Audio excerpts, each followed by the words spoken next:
संकल्प के साथ जोड़ने का काम करें।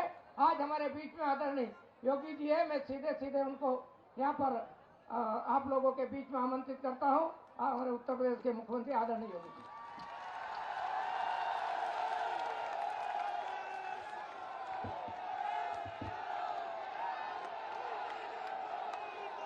भारत माता की, भारत माता की, भारत माता की।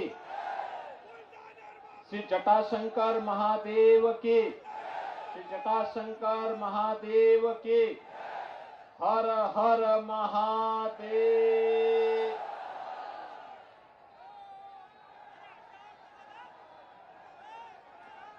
भारतीय जनता पार्टी के जिला के अध्यक्ष श्री अशोक नायक जी, मध्य प्रदेश सरकार में शिक्षा के लिए अभिनव प्रयोग के लिए जाने जाने वाले सुजानपुर विधानसभा क्षेत्र से लोकप्रिय प्रत्याशी सेंदर सिंह परमार जी, माननीय सांसद देवास शाजापुर से महेंद्र सिंह सोलंकी जी, अध्यक्ष जिला पंचायत शाजापुर से हेमराज सिंह सिसोदिया जी, विधानसभा प्रभारी श्री अर्जुन सिंह पाटीदार जी,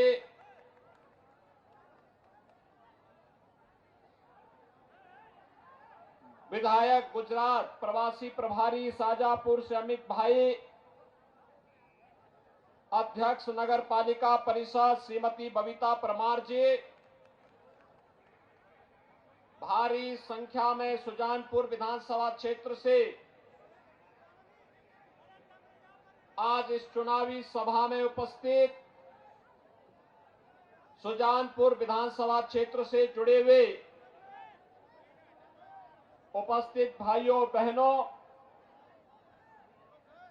बाबा जटाशंकर की इस पावन नगरी और भगवान परशुराम के पिता जमदग्नि ऋषि की तपोभूमि को प्रणाम करते हुए मैं आप सबका हृदय से अभिवादन करता हूं। भाइयों बहनों,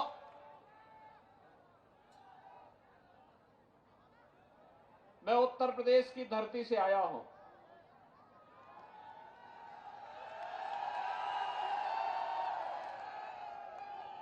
उत्तर प्रदेश को मर्यादा पुरुषोत्तम भगवान श्री राम,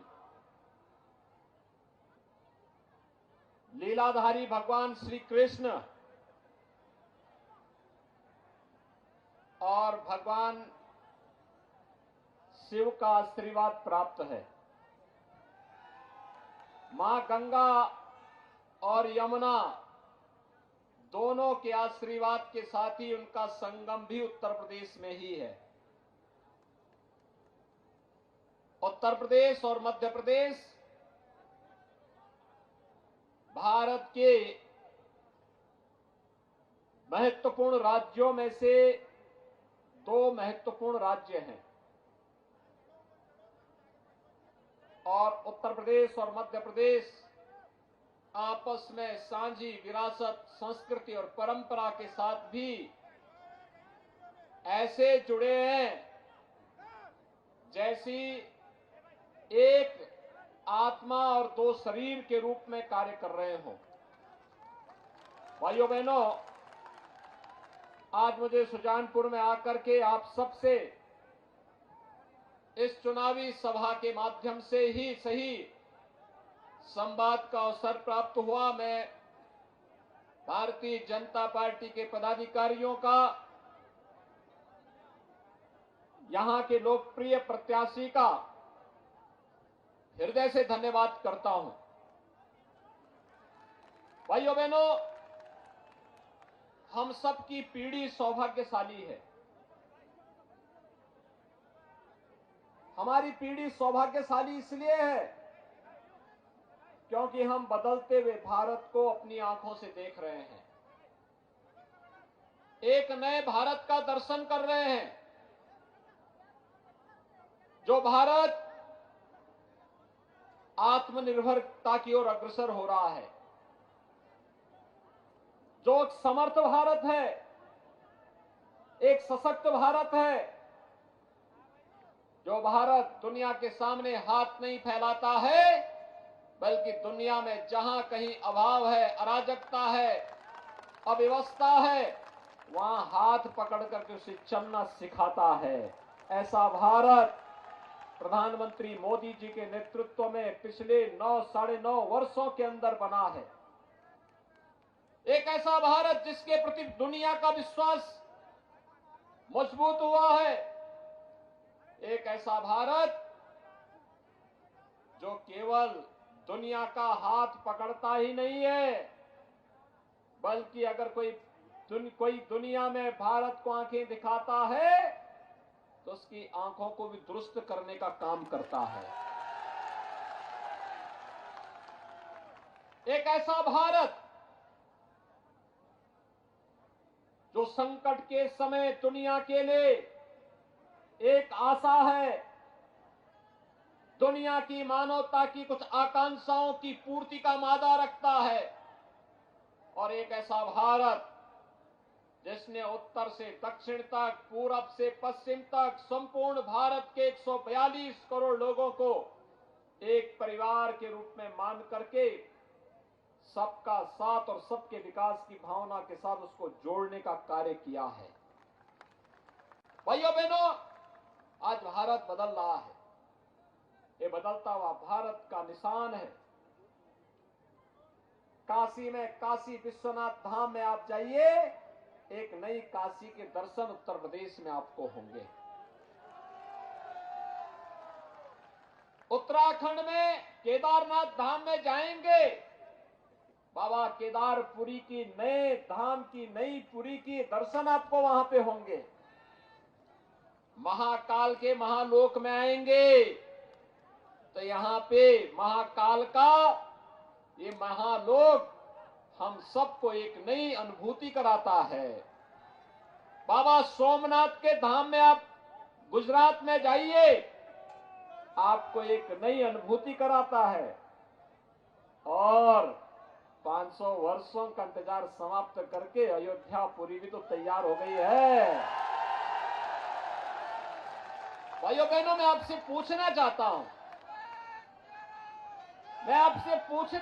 हूं, अयोध्या में राम जन्मभूमि के मंदिर विवाद का समाधान हुआ, आज मंदिर का निर्माण भी हो रहा है, और 22 जनवरी 2024 को प्रधानमंत्री मोदी जी के कर कमलों से रामलला अपने मंदिर में विराजमान भी होंगे। ये जो तीनों प्रकार के कार्यक्रम हैं, आप में से भी और आपके पूर्वजों ने भी अयोध्या के राम मंदिर के लिए संघर्ष किया था। इससे बड़ा सौभाग्य और क्या हो सकता है कि जिसके लिए हमारे पूर्वज बलिदान हुए थे, जिसके लिए उन्होंने संघर्ष किया था, जिसके लिए उन्होंने साधना की थी, जो उनकी मनोकामना थी, हम अपनी आंखों से, भौतिक आंखों से आज उस कार्य को मूर्त रूप होते हुए देख रहे हैं। इसलिए मैंने कहा हम सौभाग्यशाली हैं, हमारी पीढ़ी सौभाग्यशाली है। लेकिन भाइयों बहनों, मैं आपसे पूछना चाहता हूं, अयोध्या में राम मंदिर का काम क्या कांग्रेस कर पाती? कांग्रेस तो चाहती ही नहीं थी, क्योंकि कांग्रेस का नाम ही समस्या है। कांग्रेस चाहती ही नहीं थी समस्या का समाधान हो। कांग्रेस ने तो कह दिया था कि नहीं, कोई परिवर्तन नहीं होना चाहिए। और तो राम भक्तों ने कहा कि गुलामी के ढांचे को हटा देंगे, न रहेगा बांस, नहीं बजेगी बांसुरी। भाइयों बहनों, कांग्रेस ने देश को समस्याएं दी हैं। ये कांग्रेस ने आतंकवाद की समस्या दी, उग्र उग्रवाद की समस्या दी, नक्सलवाद की समस्या दी, भ्रष्टाचार के कारण देश की छवि को धूमिल किया। देश के अंदर शोषण और भ्रष्टाचार के लिए कांग्रेस के काले इतिहास को आने वाली पीढ़ी जब देखेगी, पढ़ेगी, भाइयों बहनों, कांग्रेस को छूने की बात तो दूर, वोट देने की बात तो दूर, वह दूर से छूने के लिए भी तैयार नहीं होगी। जिस कांग्रेस ने हमारे इतिहास को हर पग पग पर कलंकित करने का कार्य किया हो, उसे अपमानित करने का कार्य किया हो, इतिहास में किस प्रकार के पन्ने पढ़ाए जाते थे? इतिहास में हमें पढ़ाया जाता था कांग्रेस के समय का इतिहास, अकबर महान है, यानी महाराणा प्रताप को ये महान नहीं मानते थे, अकबर को महान मानते थे। एक कांग्रेसियों का इतिहास है। और भाजपा कहती है कि महाराणा प्रताप और छत्रपति शिवाजी महाराज महान है। अंतर स्पष्ट है। एक और गुलामी की निगाहों से पूरे देश को देखने वाली कांग्रेस देश को पुनः गुलामी की ओर धकेलने का कुत्सित प्रयास कर रही थी। दूसरी तरफ अपने राष्ट्रीय स्वाभिमान और सम्मान के लिए जानी जाने वाली भारतीय जनता पार्टी, जो राम और कृष्ण की परंपरा पर भी श्रद्धाभाव रखती है, महाराणा प्रताप और छत्रपति शिवाजी महाराज की परंपरा पर भी गौरव की अनुभूति करती है, राजा भोज की परंपरा पर भी गौरव की अनुभूति करके आगे बढ़ने का कार्य करती है। यह है भारतीय जनता पार्टी। भाइयों बहनों, कांग्रेस ने तो राम और कृष्ण के अस्तित्व को भी नकार दिया था। उन्होंने राम और कृष्ण के अस्तित्व को कहा ये सब तो मिथक है, ये हुए ही नहीं। यानी उनके लिए भारत का इतिहास केवल पंडित जवाहरलाल नेहरू से प्रारंभ होता है और उनके लिए सबसे पवित्र ग्रंथ वही माना जाता है।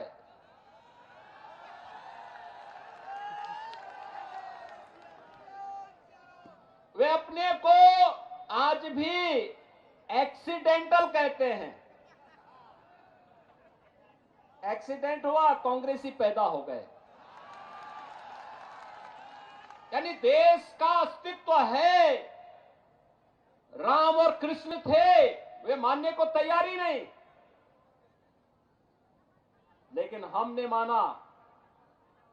लेकिन मानने के लिए शर्त थी, डबल इंजन की सरकार रहनी चाहिए। और भाइयों बहनों, मोदी जी का सानिध्य और उनका आशीर्वाद, उनका मार्गदर्शन उत्तर प्रदेश की जनता ने अंगड़ाई ली। जाति, मत, मजहब, क्षेत्र, भाषा से ऊपर उठी, अंगड़ाई ली।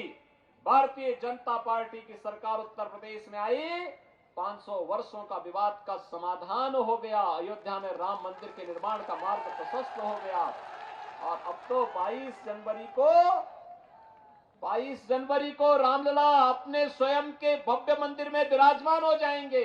हर भारतवासी दुनिया में जहां कहीं रह रहा होगा, हर सनातन धर्मावलंबी गौरव के साथ कह पाएगा कि रामलला हम आए हैं और मंदिर में आपको विराजमान देख करके गौरव की अनुभूति कर रहे हैं। भाइयों बहनों, और यह हर भारतवासी के लिए गौरव की अनुभूति वाला दिन होना चाहिए। मध्य प्रदेश में पिछले 20 वर्षों में जितना परिवर्तन किया है, एक त्रासदी थी उत्तर भारत के, उत्तर प्रदेश और मध्य प्रदेश, राजस्थान, बिहार जैसे राज्यों की। ये बीमारू राज्य माने जाते थे, विकास की प्रगति में पीछे, बहुत पीछे छूट गए थे। मैं धन्यवाद दूंगा यहां के लोकप्रिय मुख्यमंत्री श्री शिवराज सिंह चौहान जी को, जिनके नेतृत्व में मध्य प्रदेश बीमारू प्रदेश से उभरा है। ये बीमारूपन के कलंक से मध्य प्रदेश उभरा है। उत्तर प्रदेश भी आज बीमारू राज्य से उभर चुका है। बिहार अभी उसी बीमारी की चपेट में है और राजस्थान भी उसी बीमारी की चपेट में है। भाइयों बहनों, उत्तर प्रदेश और मध्य प्रदेश में भाजपा की सरकार है और मोदी जी का मार्गदर्शन है। बीमारूपन का ठप्पा दूर हटा, अब विकसित और अग्रणी राज्यों में उत्तर प्रदेश और मध्य प्रदेश आ चुके हैं और इसीलिए हम कहने के लिए आए हैं। इसके लिए प्रयास करना पड़ा, मेहनत होनी पड़ी। मध्य प्रदेश में शासन की योजना को हर व्यक्ति तक पहुंचाने के लिए जिस ईमानदारी के साथ कार्य हुआ, विरासत को सम्मानित करने और गौरव की अनुभूति कराने के लिए कार्य जिस तत्परता के साथ हुआ, मध्य प्रदेश में कृषि के जिस प्रकार के कार्य योजनाएं देश के अंदर सबसे अधिक विकास की दर वाली कृषि के लिए मध्य प्रदेश को स्थापित करने के लिए शिवराज सिंह चौहान ने जो कार्य किया, भाइयों बहनों, वह अभिनंदनीय है। और उसके कारण विकास की दर में मध्य प्रदेश भी तेजी के साथ आगे बढ़ा। नए नए प्रयोग, नए नए कार्यक्रम, नए तरीके से आगे बढ़ाने का प्रयास और उस नए तरीके से आगे बढ़ाने के इस प्रयास की ही श्रृंखला है कि आज मध्य प्रदेश भी अपने को कह सकता है कि हां, हम भी भारत के विकास में अपना योगदान दे रहे हैं। एक भारत श्रेष्ठ भारत के भी हम भी पार्ट हैं। आज मध्य प्रदेश भी इस बात को कह सकता है और इसलिए भाइयों बहनों, आज मैं आप सबसे अपील करने के लिए आया हूं। विकास के लिए सरकार में स्थिरता, राज्य में और केंद्र में एक समान विचारधारा की एक पार्टी की सरकार होगी तो विकास कई गुना बढ़ेगी। याद रखना, कांग्रेस का विकास का अपना कोई एजेंडा नहीं है, कोई एजेंडा नहीं है। एजेंडा होता तो 55 वर्षों तक देश में शासन किए थे। एजेंडा होता तो 55 वर्षों तक शासन किए थे। गरीब को मकान मिल गए होते, गरीब को शौचालय मिल गए होते, गरीब के घर में भी बिजली चल रही होती, गरीब को भी आंसू पोंछने के लिए उज्ज्वला योजना के कनेक्शन मिल गए होते, गरीब को भी 5 लाख रुपए की आयुष्मान भारत की स्वास्थ्य बीमा का कवर मिल गया होता। गरीब कांग्रेस के समय में भूखों नहीं मरता। भाइयों बहनों, मोदी जी के प्रति हम आभारी है। कोरोना कालखंड में जब अपनों ने भी साथ छोड़ दिया, तब 80 करोड़ लोगों को उन्होंने फ्री में राशन देने का काम किया। जब दुनिया असमंजस में थी, तब मोदी जी वैक्सीन बनाने के लिए कार्य कर रहे थे और दुनिया की सबसे 2 अच्छी वैक्सीन भारत ने बनाई, पहली बार भारत में बनी। फ्री में वैक्सीन, फ्री में उपचार, फ्री में राशन, फ्री में भरण पोषण भत्ता, ये भी मोदी जी ने दिया, भाजपा ने दिया। शिवराज जी ने जमीनी धरातल पर उसको मध्य प्रदेश में उतारा। अन्यथा भाइयों बहनों, जहां कांग्रेस नेतृत्व की सरकारें थी, वहां तो अराजकता की सी स्थिति थी, अव्यवस्था की सी स्थिति थी, असमंजस की स्थिति थी। और इसीलिए जो संकट में आपका साथी वही आपका साथी है। नए प्रयोग हो रहे हैं। आपने पिछली बार यहां पर इंदर सिंह परमार जी को अपना विधायक चुना। शिक्षा मंत्री के रूप में सीएम राइज स्कूल की नई परिकल्पना को शिक्षा के क्षेत्र में व्यापक सुधार हो। याद रखना, शिक्षा है तो संस्कार है और संस्कार है तो समृद्धि अपने आप आएगी। भाइयों बहनों, विकास का आधार स्तंभ है शिक्षा। आत्मनिर्भरता की आधारशिला है शिक्षा और उस शिक्षा के लिए सीएम राइज स्कूल की नई शुरुआत इसी सुजानपुर विधानसभा क्षेत्र से मध्य प्रदेश के लिए प्रारंभ हुई, एक मॉडल विद्यालय के रूप में। और भाइयों बहनों, उस मॉडल विद्यालय के रूप में स्थापित करने के उनके इस कार्यक्रम को सचमुच अभिनंदन करना चाहिए। और इसीलिए आज मैं आपसे कहने के लिए आया हूं, भाइयों बहनों, इस चुनावी समर में बहुत स्पष्ट हो चुका है। एक तरफ राम भक्त हैं, दूसरी तरफ राम विरोधी हैं। एक तरफ शिक्षा का अलग जगाने वाले राष्ट्रभक्त हैं और युवाओं के जीवन को ज्वलमय भविष्य की ओर अग्रसर करने वाले, उसकी ऊर्जा और प्रतिभा को राष्ट्र की समृद्धि में लगाने वाले राष्ट्रभक्त हैं। दूसरी तरफ शराब परोस करके युवाओं को बर्बादी के कगार की ओर धकेलने वाले शराब माफिया भी चुनाव में आ गए हैं। ये शराब माफिया भी अब चुनाव में आ रहे हैं। आप देखो भाइयों बहनों, ये माफियाओं की हिम्मत देखो ना कि चुनाव भी लड़ने का कार्य कर रहे हैं। यानी युवाओं की पीढ़ी को, परिवारों को भी बर्बाद करेंगे और फिर चुनाव छाती चौड़ी करके चुनाव लड़ने के लिए भी आएंगे। भाइयों बहनों, आपको तय करना है, शिक्षा और संस्कार चाहिए या फिर शराब और उससे बर्बादी चाहिए, यह भी तय करना है। भाइयों बहनों, यही कहने के लिए आज मैं आपके पास आया हूं।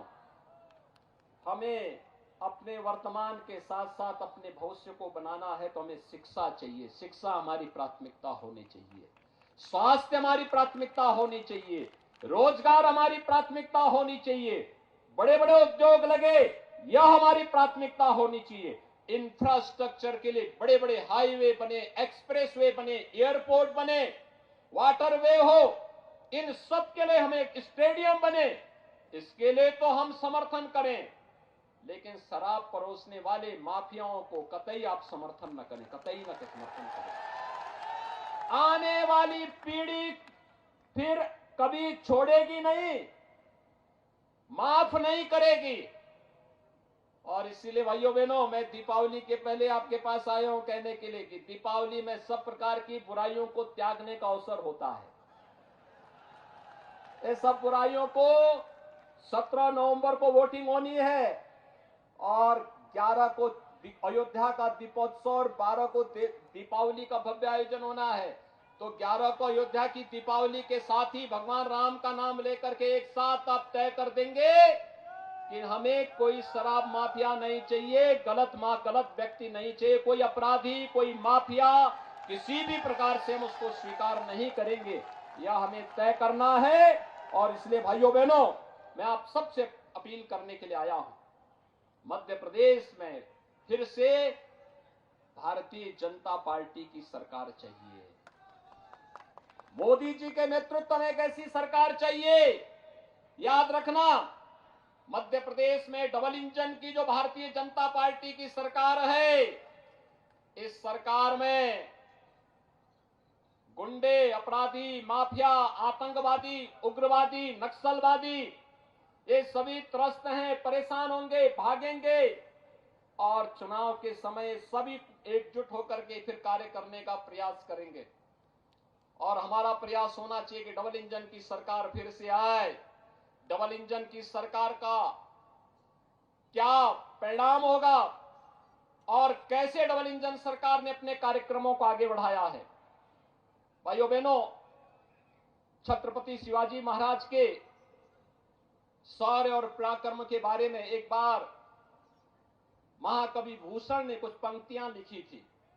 उन्होंने कहा था, दावा द्रुम दंड पर, चीता मृग झुंड पर, भूषण वितुंड पर जैसे मृग राज है, तेज तम अंश पर, काना जिम कंस पर, त्याम मलिच्छ वंश पर, शेर शिवराज है, शेर शिवराज है।